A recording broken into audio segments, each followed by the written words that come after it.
Bago pa man ang balak na yan ng Kamara, ipinag-utos ni Pangulong Bongbong Marcos ang pagbusisi sa pondo ng DPWH para sa 2026. Challenge accepted daw yan para kay Secretary Vince Dizon at sisikapin na matapos ito sa loob ng 2 linggo. Narito ang report ni Maricel Halili. Kung si Pangulong Bongbong Marcos ang nag-utos, kailangang muling busisiin ang pondo ng Department of Public Works and Highways sa ilalim ng proposed 2026 national budget. Inatas niya ito kina DPWH Secretary Vince Dizon at DBM Secretary Amina Pangandaman.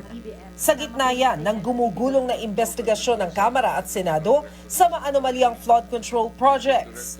Layunin daw ng pagbusisi sa pondo ng DPWH na masiguro ang transparency at tamang paggamit sa pera ng taong bayan. Ayon sa palasyo, paraan din ito para matukoy ang mga umano'y insertion o siningit sa National Expenditure Program o yung bersyon ng national budget na isinumite ng DBM sa Kongreso para ipabusisi. Bubusisiin po ito talaga. Kung totoo bang nagkaroon ng mga duplication, nagkaroon ng insertion, dapat po kasi matanggal ito. Through errata.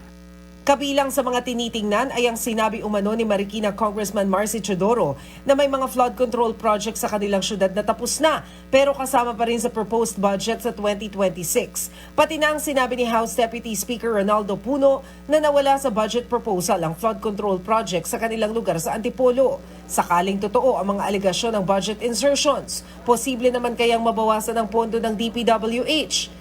Depende po, kasi kung meron pa pong iba. So, re-reviewin po nila. Sabi naman ni Secretary Dizon, sisikapin nilang tapusin ang pagre-review sa budget ng DPWH sa loob lang ng 2 linggo. Limitado ang ating oras. No? Kailangan importanteng mapasa natin itong budget na to dahil hindi lang ito budget ng DPWH kundi budget ng buong gobyerno. Nag-usap kami ni Secmina at we both agreed it should not be more than 2 weeks. It could be earlier but not more than 2 weeks. Sa gitna niyan, bukas din ang Malacanang sa mungkahi ni Senate President Cheese Escudero na magkaroon ng negative list ng infrastructure project. Ito raw yung mga hindi na dapat pondohan pang proyekto. Kanina, pinangunahan ng Pangulo ang panunumpa ng mga bagong opisyal ng League of Provinces of the Philippines. Dito nanawagan si PBBM sa mga local executive na makiisa sa pagsisiyasat sa mga proyekto sa kanilang lugar. Umaasa ako na kasama namin kayo sa bawat hakbang sa pagsusuri sa mga proyekto, sa pagsasaliwanag sa mga nakakukubli na kadliliman. Dahil ang pera ng sambayanan ay pera ng bayan, hindi sa pansariling interes. Nagbabalita mula sa Frontline, Maricel Halili, News 5.